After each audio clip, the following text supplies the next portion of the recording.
Sri Joseph Vijay எனும் நான்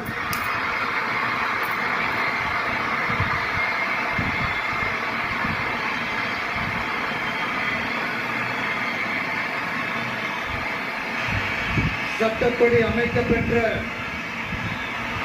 இந்திய அரசியல் அமைப்பின்பால் உண்மையான நம்பிக்கையும் மாறா பற்றும் கொண்டிருப்பேன் என்றும் இந்திய நாட்டின் ஒப்பில்லாத முழு முதல் ஆட்சியையும் ஒருமையையும் நிலை நிறுத்துவேன் என்றும் தமிழ்நாட்டு அரசின் முதலமைச்சராக உண்மையாகவும் உளச்சான்றின்படியும் என் கடமைகளை நிறைவேற்றுவேன் என்றும் அரசியல் அமைப்பிற்கும் சட்டத்திற்கும் இணங்க அச்சமும் ஒருதலை சார்பும் இன்றி வெறுப்பை விலக்கி பலதரப்பட்ட மக்கள் அனைவருக்கும்